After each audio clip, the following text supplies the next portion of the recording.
और पीटीआई अब एक ऐसा फैक्टर नहीं रही है जो इसको जुपरडाइज कर सके, तो लगता यही है कि इलेक्शन पुरानी मरदमशुमारी पर ही होंगे। प्राइम मिनिस्टर शहबाज शरीफ साहब ने उसने 3 फैसले कर लिए। पहला फैसला तो ये किया है कि जी वो कोई सहाफ़ी नहीं होगा। अच्छा, ठीक है। दूसरा ये कि कोई जज भी नहीं होगा, सही है, फॉर्मर, और कोई जनरल भी नहीं होगा। कि इन 3 के अलावा, मतलब ये सीधा सीधा कि कुछ सियासतदान होना चाहिए। अच्छा। Interim prime minister. फौज जो है वो कहती है हम तो एपॉलिटिकल हैं, यानी हम तो सियासी नहीं हैं।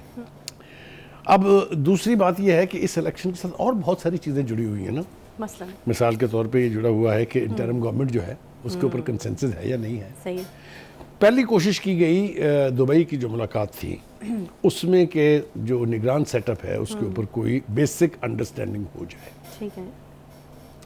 लेकिन कोई नतीजा सामने नहीं आया, कोई नाम सामने नहीं आए। नाम बेपना गर्दिश कर रहे हैं जो इंटरिम प्राइम मिनिस्टर होंगे। लेकिन आज जो मुशावरत का अमल शुरू किया है वज़ीर आज़म साहब ने, अच्छा, और उसके नतीजे में जो प्रेस या मीडिया की तरफ से हमारे सामने आया है वो ये है कि 2 बातें बिल्कुल उन्होंने तय कर दी हैं। एक तो ये कि उन्होंने कहा कि हम इलेक्शन अलायंस नहीं करने जा रहे किसी से, ठीक है, हमारा किसी से इंतखाबी इत्तेहाद नहीं होगा। फिर उन्होंने कहा कि अच्छा जी हम कुछ सीट एडजस्टमेंट्स कर सकते हैं, लेकिन उसका भी हतमी फैसला जो है वो नवाज शरीफ साहब करेंगे। सही है। अब रह गया सवाल ये कि सीट एडजस्टमेंट वो किससे करेंगे, तो उसके भी इंदिया भी है। अच्छा। उसमें इशारे भी मौजूद है। किधर किससे होगा, क्योंकि ऑब्वियसली वो ये कहते हैं जी कि केपीके में, अच्छा, तो हमारे पास सिवाय मौलाना फजल रहमान साहब की जेयूआई के अलावा कोई ऑप्शन नहीं है। अच्छा, पीटीआई पार्लियामेंटरियंस, मेरा ख्याल है उन्होंने बिल्कुल कैटेगोरिकली स्टेट कर दिया कि उनसे हम करेंगे।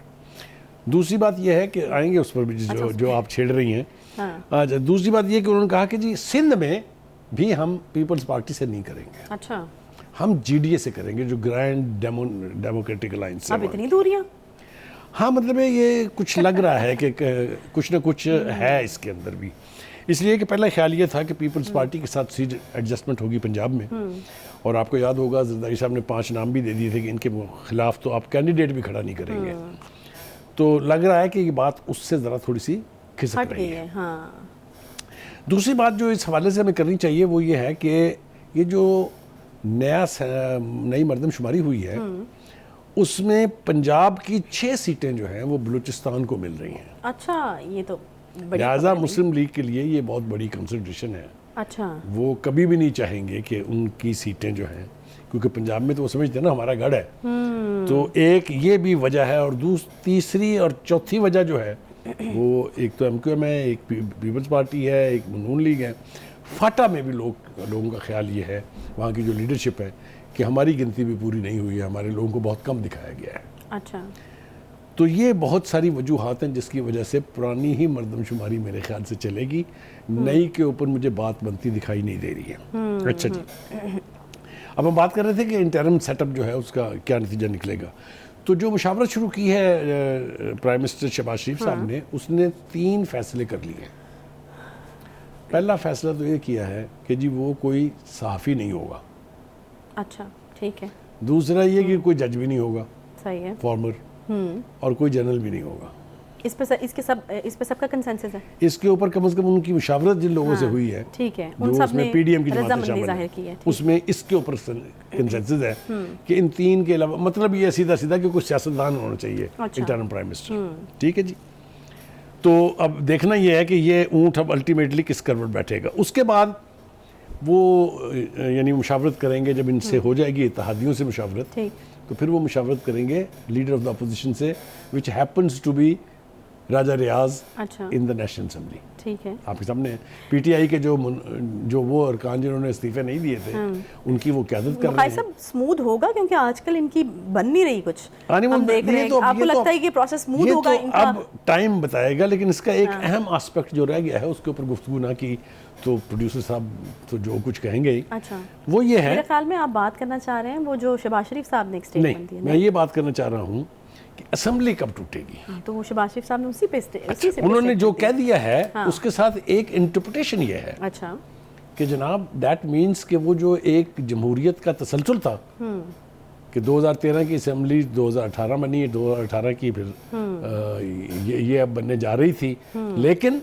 तो ये तो चलती नहीं नजर। अगर ये एक दिन पहले टूटती है तो ये असेंबली तो खत्म हो जाएगी। सही है। दैट मीन्स कि वो तसलसल जो है वो टूट जाएगा। मगर ये ऐसा क्यों होगा? ये ऐसा इसलिए करेंगे कि उन्हें फिर इंटरिम गवर्नमेंट के लिए 90 दिन मिल जाएंगे। ठीक है, यानी 30 दिन और मिल जाएंगे। अगर असेंबली अपने वक्त पे टूटती है, यानी अपनी मुद्दत पूरी करके टूटती है, तो फिर 60 दिन। वैसे सिग्निफिकेंस क्या है इस बात की कि टेन्योर जो है वो पूरा हुआ है?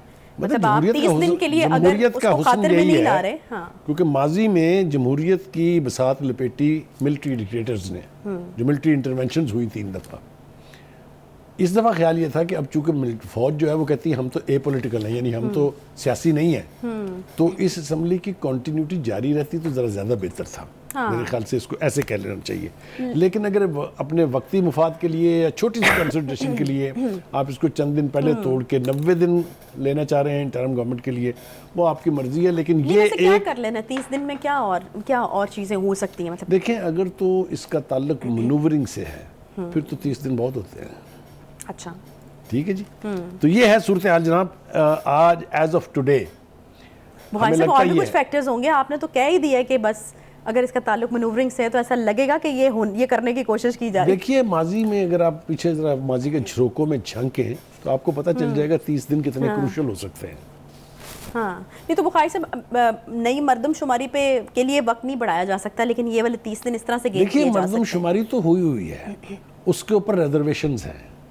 MQM की भी रिजर्वेशंस हैं कि हमारे बंदे पूरे नहीं गिने। हाँ। उन्होंने कराची की आबादी को कम दिखाया है। फाटा की भी रिजर्वेशंस हैं, हमारे बंदे पूरे नहीं गिने हैं, आबादी को कम दिखाया गया है। पीपल्स पार्टी की भी रिजर्वेशन। तो बुखारी साहब रिजॉल्व नहीं हो सकती थी ये इकट्ठे बैठ के? ये इस तरफ फोकस नहीं है। बात सिर्फ मुतलका जो पार्टीज हैं अफरीक या आपको लगता है कि हुकूमत की तरजीहात में नहीं है? वो 6 सीटों वाली बात है। भाई राना सनाउल्लाह जब ये कह देता है कि जनाब इलेक्शन पुरानी होंगे तो जिद कह लीजिए। हाँ। या इसमें उनका अपना कोई मुफाद है, ये कह लीजिए।